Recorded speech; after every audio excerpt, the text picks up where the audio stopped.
What is up, Image Bears? Welcome back to Image Bear Minecraft. Today, we're going to make some progress building our base. Maybe get some more diamonds. And we're just going to talk about whatever comes to mind while we do that. Let's just get right into it. You know how some YouTubers will do, like Stampy. I grew up watching Stampy.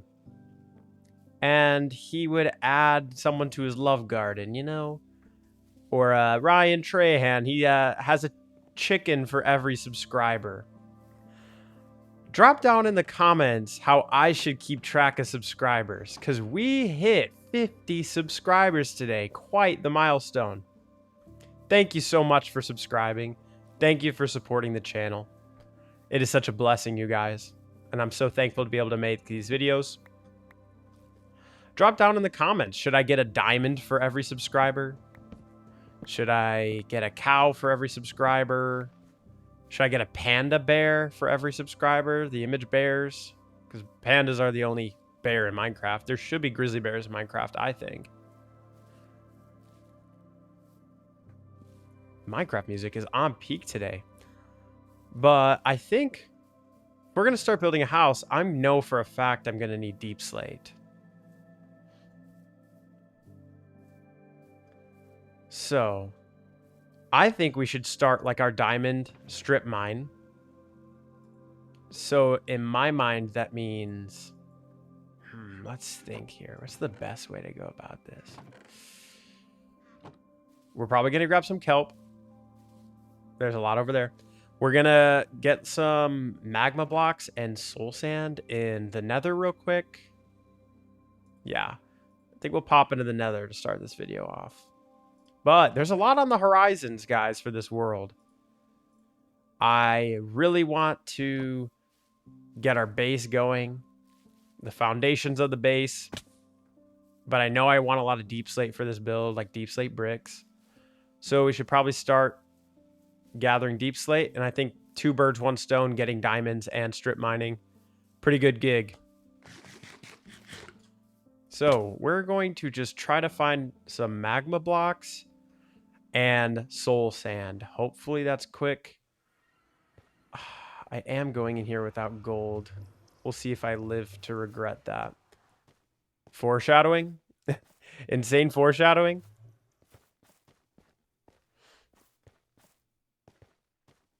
Yeah, insane foreshadowing. I just don't want to mess with those guys. I know them chasing me. I know them chasing me has nothing to do with not wearing gold, but I don't want them also, let's be forward thinking. Yeah, I'm not messing with this. I'm not messing with this. This is too scary. Too scary, too scary, too scary. All right, guys. I'm a coward. I hate the nether. It's scary. So, let's come a little bit more prepared, shall we? Let's see if I have gold armor. See if I can have some blocks to like make a little room that surrounds my nether portal so it's a little safer. And then I need to save my coordinates or I will definitely get lost in there. Let's see. Do I have gold? Gold. Oh, I have plenty of gold. We should do some bartering and get a happy ghast, methinks. I definitely think we should do that, right? Yeah, let's do it. Let's do it. So, what I want to accomplish today, not finish a base. No way. That's going to take a while. But have an idea of what we want to build for a base. Get some of the materials. Get a food situation figured out. So keep breeding those animals down there. Last episode, we found a village. So that'll be in our future. Getting fortune books, mending books, getting all the books from villagers. But I don't want to get too ahead of ourselves. We don't have a house. We don't have a roof above our heads. So let's work on that, shall we?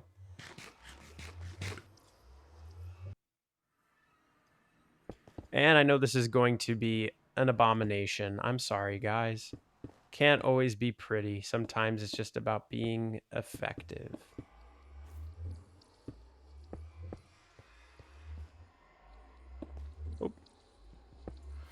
And then I should put like a crafting table in here. Just like a little respite zone.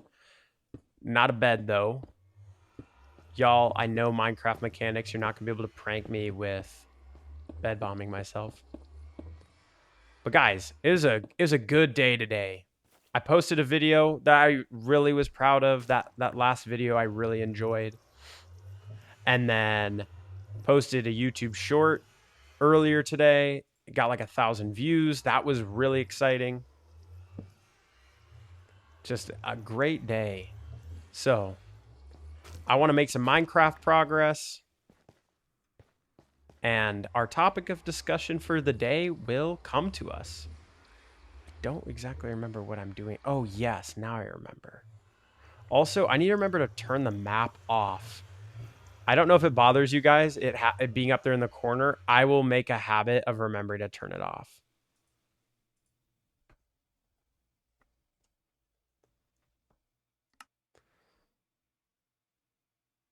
Oh, guys. Can I just, like, see things? That's helpful. Okay, let's get some gold out. We're here for, we only need one magma block and one sandstone, you know? I should have brought a bucket of lava for these guys. Hey, Piglin.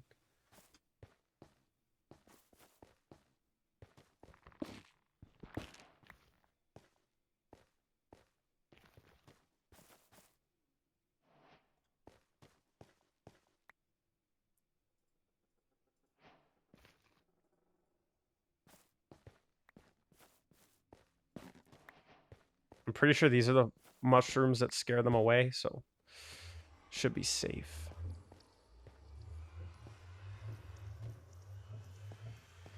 Yeah, they don't mess with these mushrooms, guys. Life hack. At least I'm pretty sure.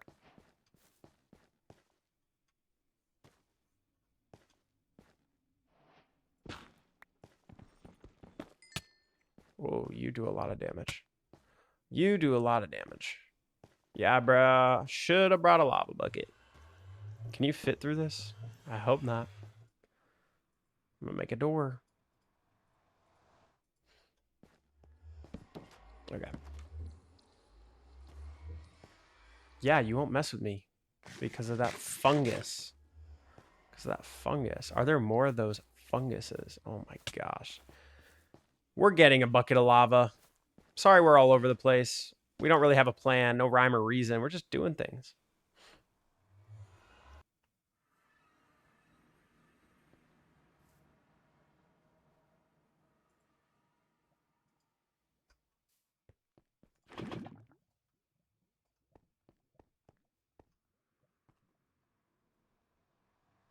How are you guys doing today? I hope y'all are doing well. What? Why? Do they not like each other? That is messed up. I'm bad at timing. Oh my gosh. Minecraft humiliation mode never ends.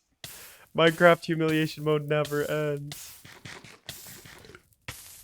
So embarrassing. But I hope you guys are doing well. The reason I'm like hesitating to talk is because I kind of know what I want to talk about, but I'm debating if I should talk about it. Like I know what I want to talk about, but should I talk about it? Wow, wowzers. Chill out, guys. Chill out, guys.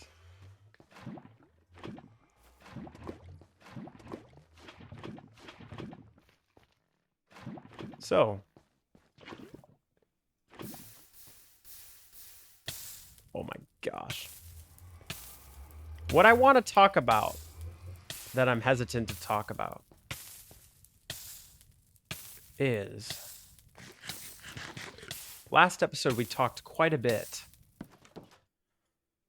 about human sacrifice and the realm of the supernatural and demonic. And we got into a bit of like the occult, human sacrifice. Oh my gosh, guys. Oh, I just want magma blocks. I just want magma blocks.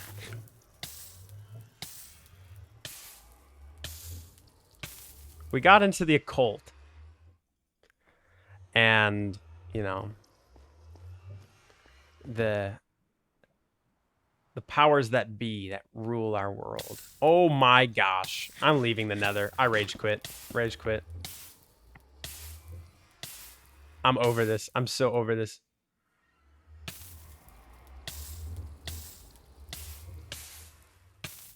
I need more food, bro. Oh my, I put myself out as soon as I get in the river. Okay, no more beating around the bush. I'm just gonna say what I'm thinking.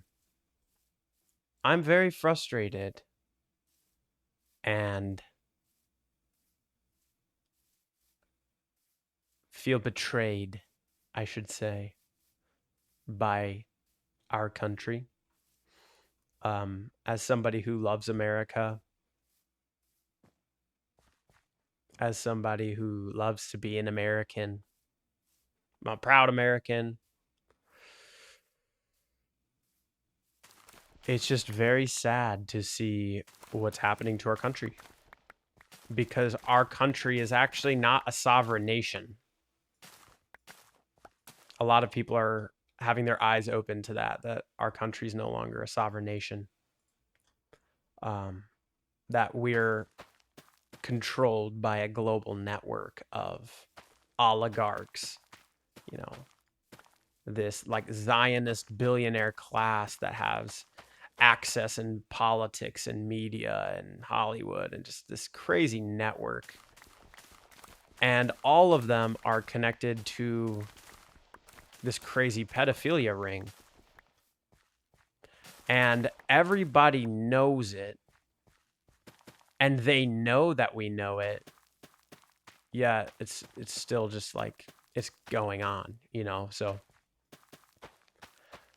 if you don't know what I'm talking about, it's for the best. But if you do know what I'm talking about, you know, just Trump continues to mock Jesus over and over again, mocks Jesus. And, you know, Trump's a disrespectful guy. That's always been the case. Anyone who likes Trump, voted for Trump, knows that he's a disrespectful guy. You know, power move kind of guy. Just cutthroat businessman. That's the way he rolls. So I guess it makes sense that he makes fun of religion. He makes fun of Jesus. Except he is not allowed to be disrespectful to his masters. He's not allowed to step out of line. He is a slave. He is controlled. Our Congress is controlled and bought and paid for. All of our media is controlled and bought and paid for. You know, what institution in America isn't corrupted?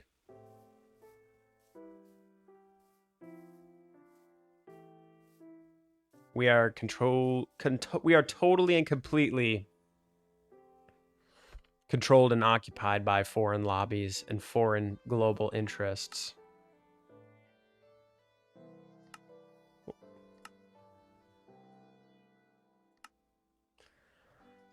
And that's frustrating because we don't share values with the Eastern world. We don't believe in blood guilt. We don't believe in destroy your enemy, even their women and children. You know, we don't believe in civilian casualties. That's not how we do things in America. You know, but our greatest ally has other methods, I guess. And it's just sad to see all of the stuff in the news is just like everyone, it's just all misdirection, you know? It's like everyone's outraged in the media because Trump's saying some stupid thing. He's being an idiot, mocking Christianity, saying obscenities on Easter Sunday, talking about destroying civilization of Iran, like heinous stuff like that, posting himself as Jesus and then saying, no, guys, it was just a doctor. I wasn't posing as Jesus. And then when everyone's like, no, dude, you're definitely posing as Jesus, he's kind of just like, here's a new AI image of Jesus hugging me. See, I'm a friend of Jesus. It's just like very disrespectful to my Lord and Savior. And I get that not everyone's a Christian. But I think that's a part of the Western world. Is I'm not a Muslim, but I'm not going to mock and insult Muslims for their beliefs. You know, I'm not a Jew, and I'm not going to mock and insult Judaism. I might have logical issues with it or moral issues with Judaism and Islam, but you can tell who controls you by who you can't criticize. You know, our country is not a Christian country as far as how it's governed. You know, maybe for a time that was true, but we're not really a Western Christian country anymore because you can openly mock Jesus. You can openly desecrate Easter morning, you know. But you can't tell Netanyahu, no, we're not going to help you go to war with Iran. Or all of you and your Epstein buddies are going to get exposed. So yeah, it's very interesting. It's a weird dynamic being a country of over around 300 million and controlled by a country of 9 million people. It's kind of crazy. And it's frustrating because so much of where we are today is because of Christians and their bad theology. You know, all the people around Trump treating him like a messiah are actually largely like Christians. And I don't know why or how that happened, but that's the way things have fallen into place. And I'm not a big fan of that. I just want peace. I just want us to stop invading countries and stop these never-ending wars. I want us to stop sending the young men of our country to go die for wars that accomplish nothing. They actually almost always are a net negative, like exclusively a net negative in the stability of the world, our economy, etc., etc.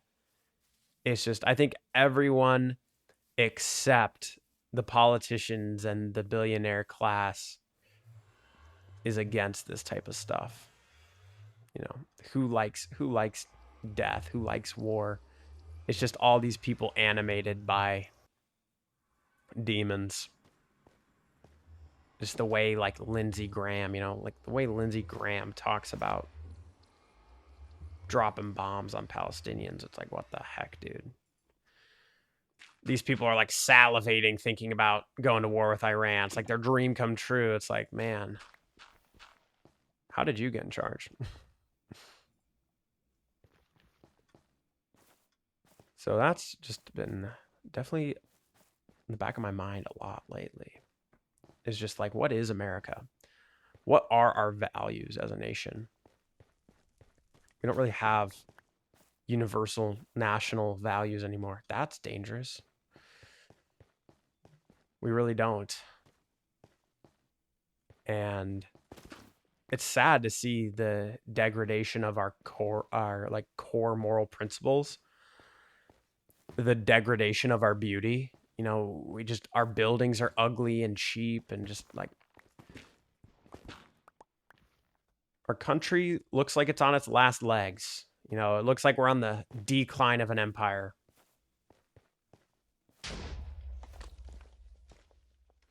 And if I've learned anything from Christianity, it's that.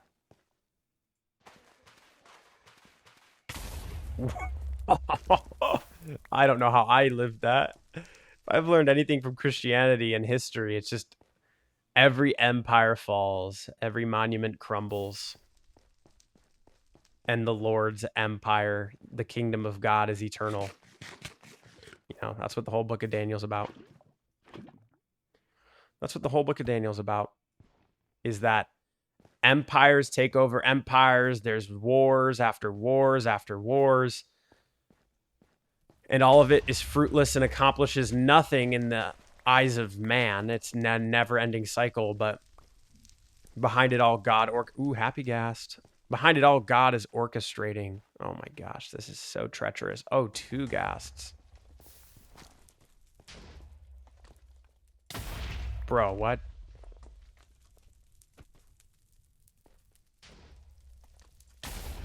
Bro, what? Bro, what? Bro, what? Bro, what? I'm bad at this. It's like dodgeball in middle school all over again. I'm gonna flee. Oh my gosh. Oh my gosh. Oh my gosh. Oh my gosh. I have 0 reflexes when I'm talking. I have 0 reflexes when I'm talking. Ooh, I like you guys. I have gold. Gold. Do you want gold? There's no way these ghasts like fly over this hill, right? There's no way. Oh, there's an easy way to get a happy ghast. Yeah, there's no way the ghasts turn over this corner, right? That would be terrible and scary.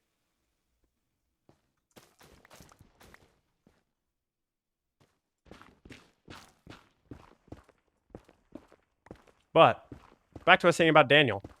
The book of Daniel teaches us that God's in control of all things. God is sovereign over the succession of empires, and he orchestrates world history. And that gives me comfort.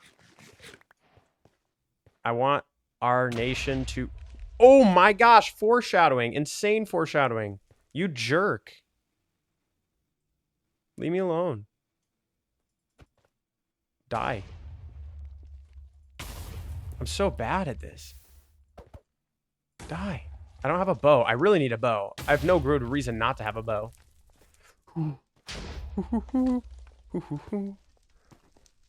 My mushroom wall. Protect me.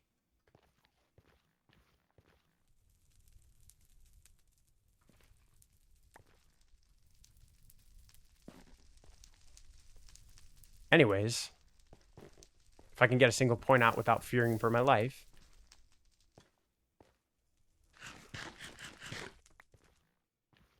My citizenship is primarily in heaven. I love America. I want what's best for America, but I don't support America and it's I don't support America unconditionally. Meaning whatever we do, I stand behind and justify our actions. You know, like we are the bad guys oftentimes in the world. Somebody who loves America, and I think that most of our history is just like is some of the best history in the world. Like we have good people and we've accomplished so much. Like we've done so much goodness in the world, like the Western world. The Christian West is an amazing civilization, but we're definitely on the decline. And there's 2 things that Jesus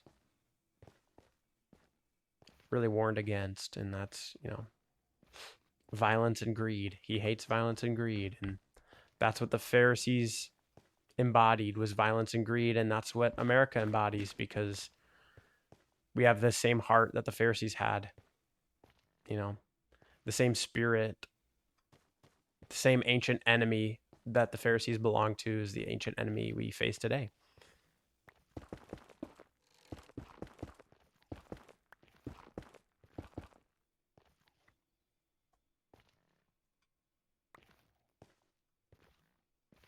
And there's no point in sitting around complaining about it, but I think that it is fruitful to like assess what's happening.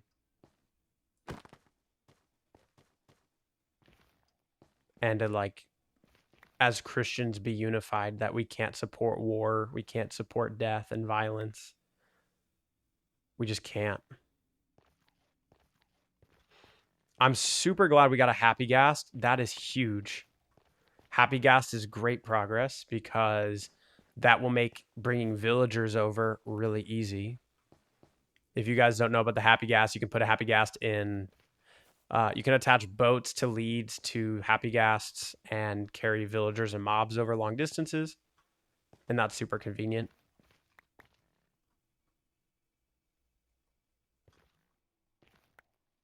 How much? I grabbed soul sand. I need magma blocks.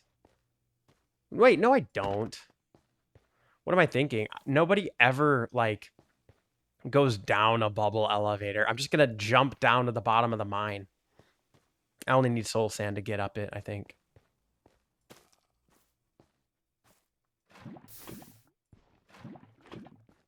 But guys, honestly, Minecraft and making a YouTube channel has been so much fun. Whoa, why'd you die? Why'd you die? Did they get mad at each other? Interesting. Come here, guys. You guys can participate in the trade as well.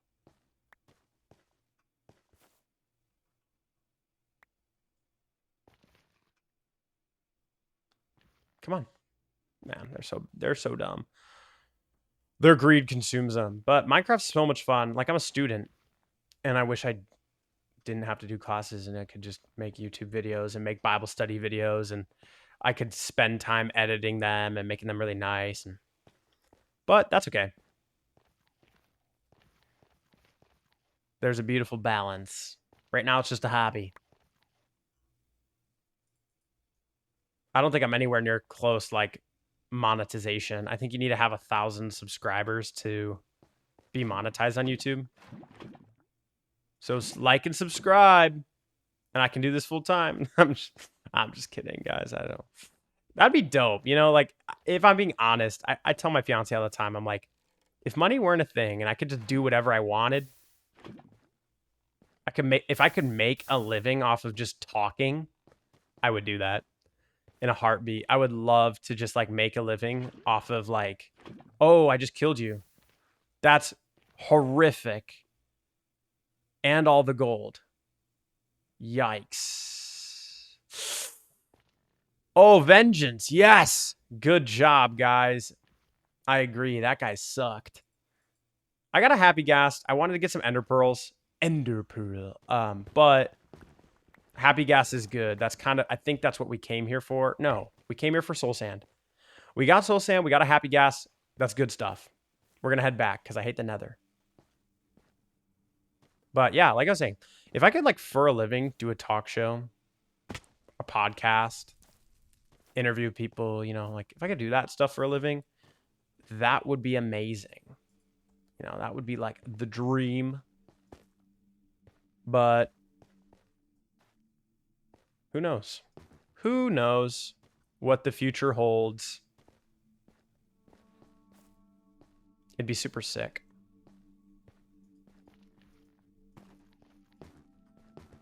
I'm going to put these guys all around so that those stupid fat pigs don't bother me.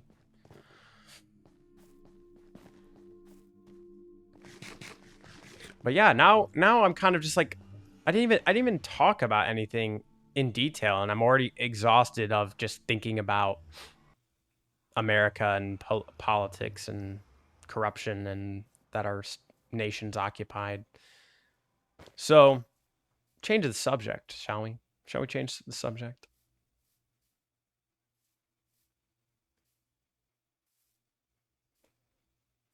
I think it's been a while since we've done some apologetics.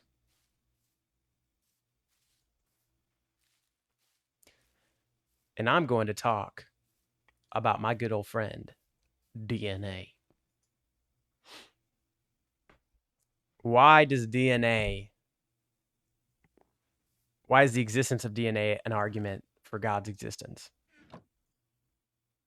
Well, I will say it boils down simply to an iteration of the fine-tuning argument.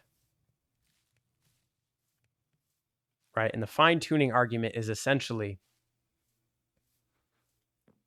there are many examples in the universe of finely tuned values that, if they were changed by even a hair's breadth,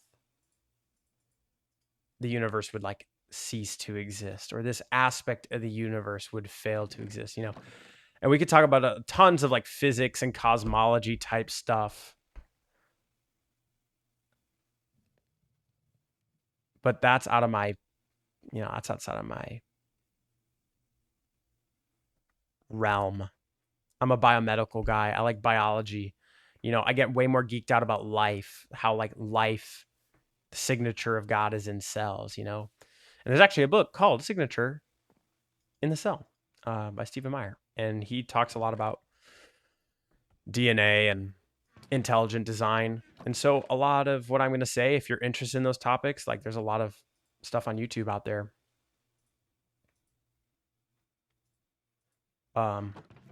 But here's what I'm going to say. I've mentioned this a few times.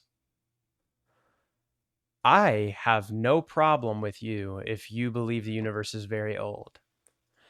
I have no problem with you if you adhere to evolution. I have no problem with you if you think the universe is very old. Be my guest. What I am going to fight you on is, where does life come from?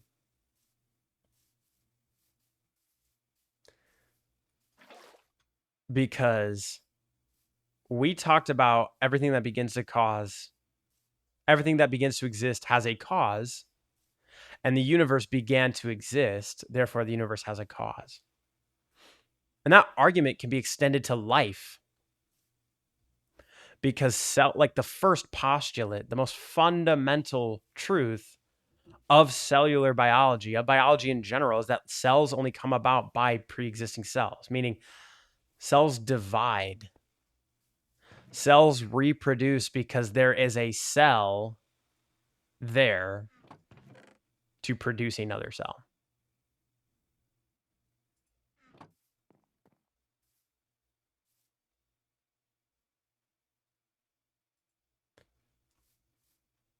If the universe is nothing but matter and energy, nothing but matter and energy, how do we get life? Specifically, DNA.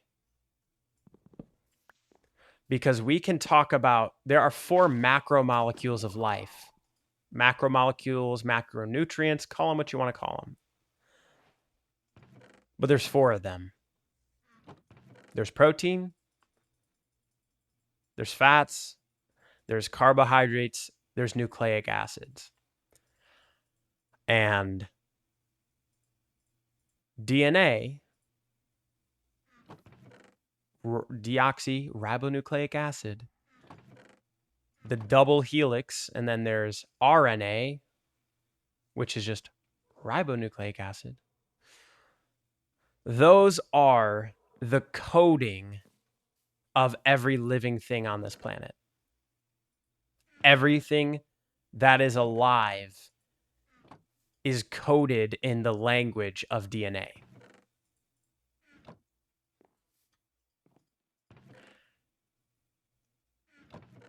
DNA does not determine what is going to be encoded by its composition, right? But by the information in its sequencing. What I mean by that is, if you guys, I'm out of my realm on this, but just an analogy. Binary or computer coding,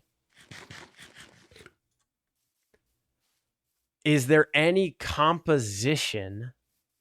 Is there any like structure and function that determines information, that determines the result?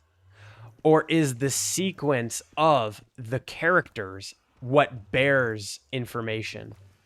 That there's a combination, there's a sequence that means something and encodes for a certain function. If you guys know biology or anatomy, you always hear structure relates to function. Structure relates to function, right? That's true with chemistry as well. When you see like the chirality of organic molecules, the like handedness, like if it's a non-superimposable image versus superimposable, like if I'm speaking past you guys, don't worry about it. Basically, this idea that molecules have shapes, and molecules, like organic molecules like carbohydrates, they're left and right-handed, you know? Ooh, this is like a cool spot for our mine.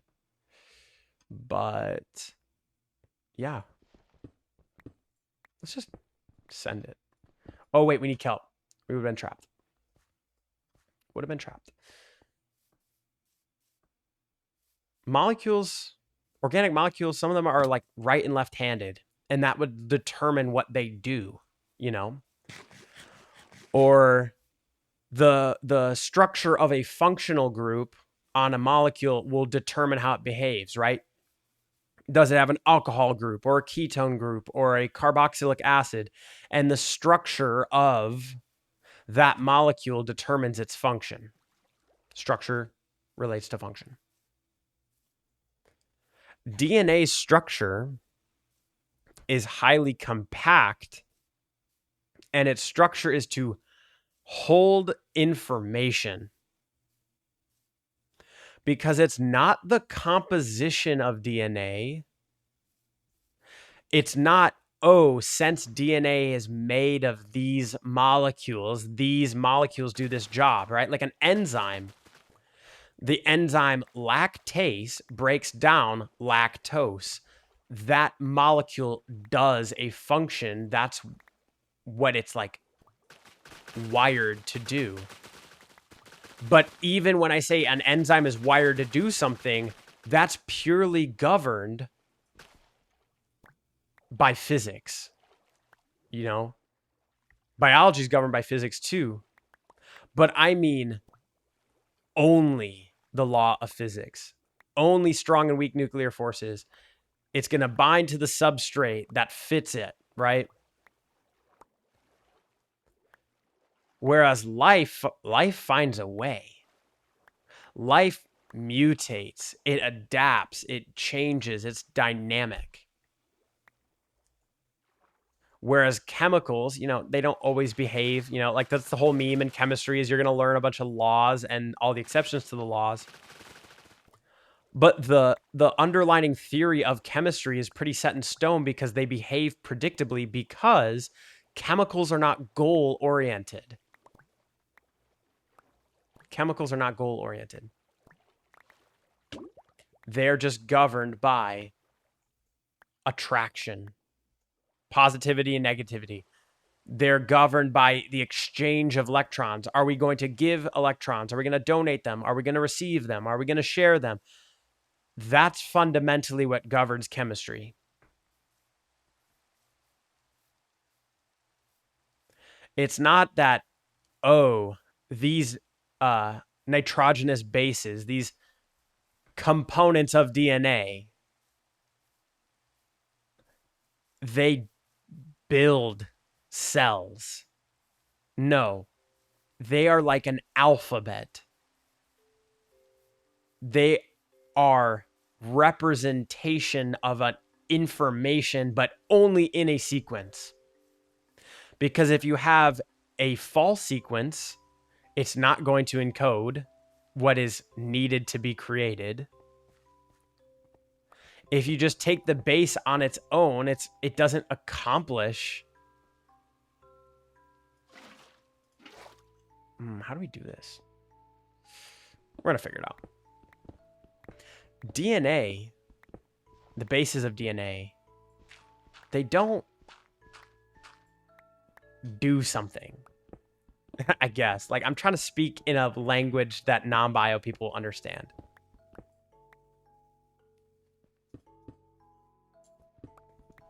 It is the sequence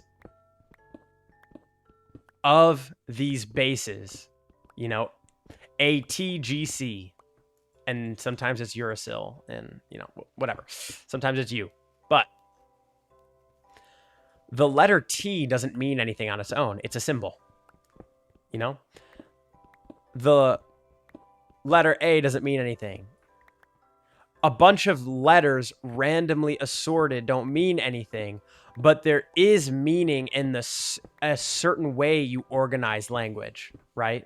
And I'm talking about literal language. These words I'm saying right now hold information. Where does information come from in a universe that is purely matter and energy?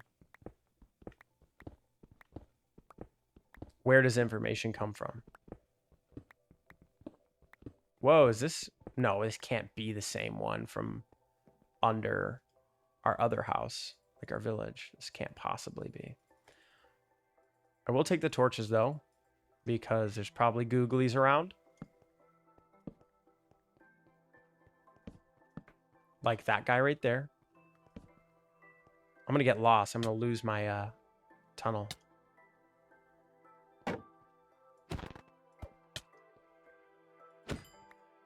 Oh, jackpot. Look at this. That's cool stuff. But we are going to definitely like... No, it's right here. All right. I'm all over the place. Sorry, guys. I am all over the place. Sorry. My fiance is texting me. I want to respond to her.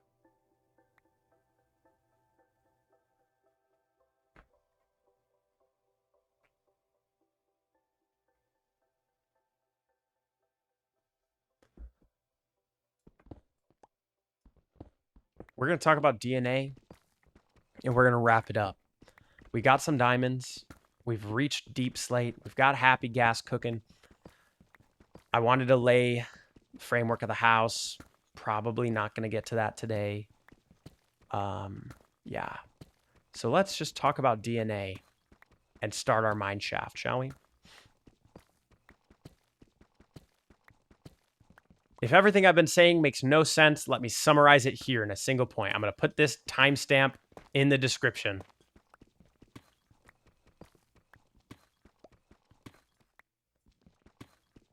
Cells are alive. We know what being alive does, how living things behave, what are the characteristics of life, but we don't know what life actually is within the natural realm. That is a flaw in the explanatory scope of naturalism. We don't know what is the spark of life that is life, because matter and energy is not goal-oriented and life is goal-oriented. Adaptation doesn't occur in chemical interactions. Mutations don't occur in chemical interactions. Mutations that are selected for fitness. That's not how chemicals behave. That's not how energy behaves. But that's how life behaves. And we know that life is built, cells are built by molecules, built by atoms. We know that they're made and governed by matter and energy, but we don't know what animates life that makes it alive.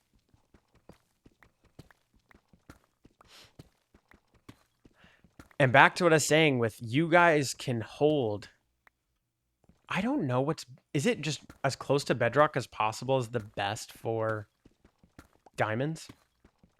Whatever. We're just going to build out a little room. And yeah, then we're going to head back up. It's going to be our little diamond mine shaft. It's not... There's a lot of evidence that our universe is old. The model of natural selection is very well evidenced. It is not logical. Oh, did I put all the soul sand? I did.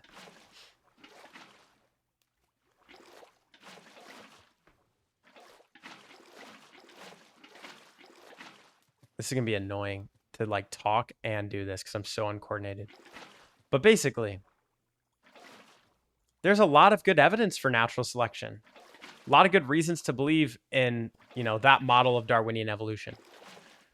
What is logically bankrupt, I will put nicely, is to suggest that life came about spontaneously and abiotically. And abiotic means without life.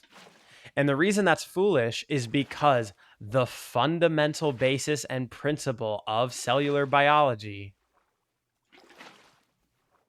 is that life only comes about by life. It's similar to the law of like equivalent exchange, Energy and matter is not created or destroyed. It's only transferred, meaning the amount of energy at the beginning of the universe has only transferred and transformed. There's never been a net gain or net loss. We don't lose energy in systems. We don't gain energy in systems.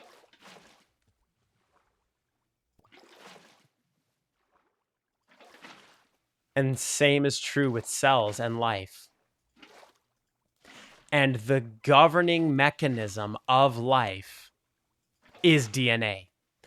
That is the mechanism by which adaptation occurs. It is the mechanism that gives information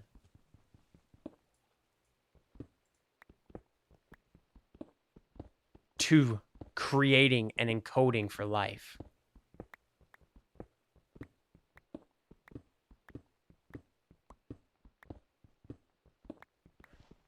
DNA is the language that cells are coded in.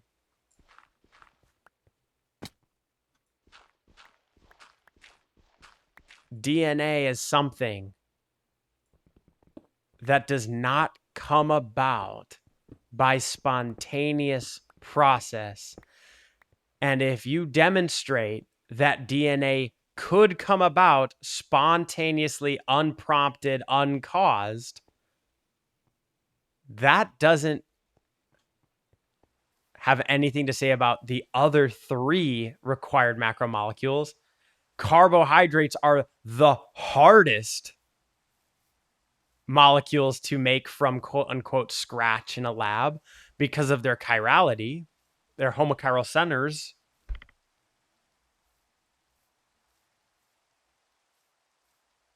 But let's say in a lab from scratch, you're able to make all of the macromolecules of life. If we mash them all together, and we have not been able to bottom up make a cell. We've reverse engineered cells. We do have like nanotechnology and artificial cells. Like that is true. We have that technology. But if I say I'm going to build a Ferrari from scratch, and when I say a Ferrari from scratch, I mean I am going to make it from dust and electricity and water and a whole lot of time.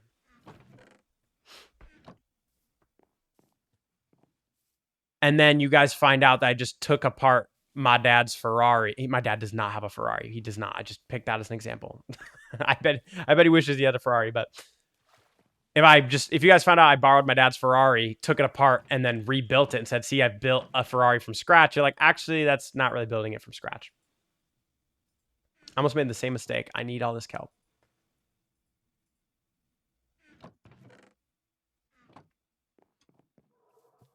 If you have all the components for life and you put them together and you still don't get life bottom up building, we're missing an ingredient. And let's say one day we crack the code. I'm not saying it's impossible for us to make life in a lab. I'm not saying it's impossible. Oh, this was very foolish. I'm going to drown. Nah, I'm fine. But let's say we do make life in a lab once. All that is demonstrating is that intelligence is required to put together living things. Us living people our minds were required to put together a living organism. The prebiotic earth, before there was life on this earth, did not have the conditions that we have in a lab. So even if we make life from scratch in a lab, that's not the same thing as from a prebiotic environment. The primordial soup, as they say in abiogenesis, which abiogenesis is totally cooked. Makes no sense. Abiogenesis is not scientifically valid. And I'll do a longer video on it. This is going to be a shorter video. I'm so going to drown. I'm totally going to drown. Oh, I'm not. My fiance's like, you need to make a YouTube short that's just a compilation of you saying, I'm so dead, and then you don't die. I do that a lot. I do that a lot, and it's hilarious. So logically, is it safe to assume there was no lava pool so I can just dig straight down here? Let's send it. Let's send it.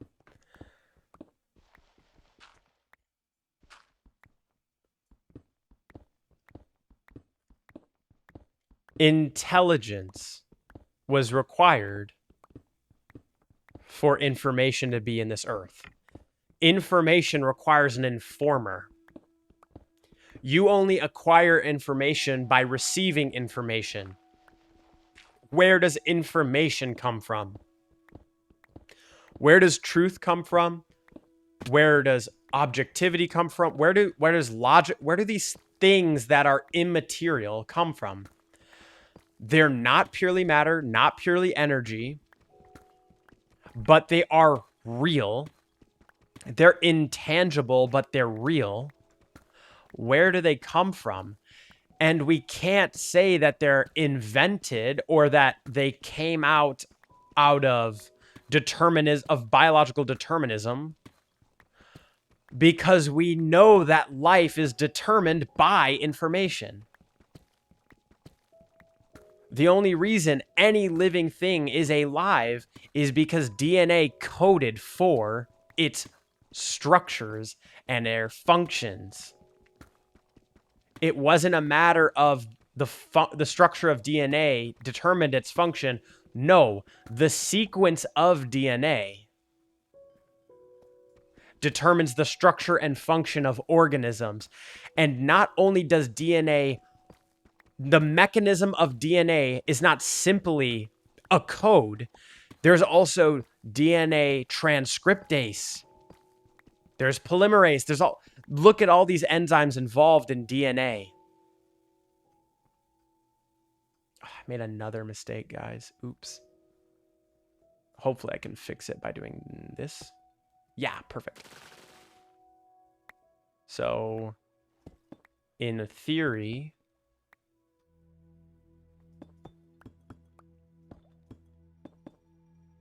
and I don't know why I'm doing this. I'm going to open it back up. I have no idea why I'm doing it this way, but whatever.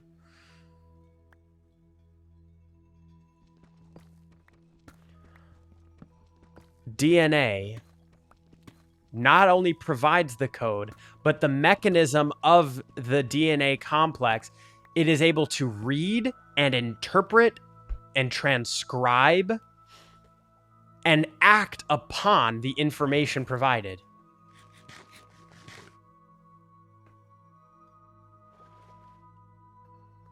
Where does that system come from? I think it is a logical deduction to say information requires an informer. Intelligence is required. So if we got to this point of, okay, everything that begins to exist is caused, so there must be a cause of the universe that transcends and is bigger than space and time and matter and energy. And we also see that there's information and life in the universe. Then the cause of the universe must be an intelligent designing force. Aw, hey! Do we have a name tag? Oh my gosh. We do. Oh my gosh. There's no way we have enough iron though. Whoa! Hey there. We need a lead. Oh, I don't have slime balls. Oh wait, they changed the recipe. You don't need slime balls anymore, right? Yes. We're gonna get you a name next episode. Guys, drop in the comments what we should name this happy ghast. Whoa, where'd he go? You're fat. Whoa. Whatever comment on this video gets the most likes, that will be the name of this happy ghast. Whatever name gets the most likes in the comments of this video, that will be the name of this happy ghast.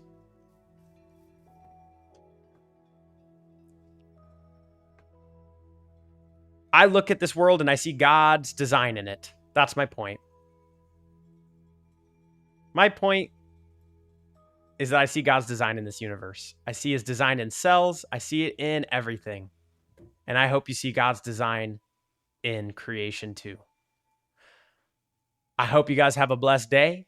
Thanks for watching the video. If you got to this point, please drop a like, comment, subscribe, support the channel.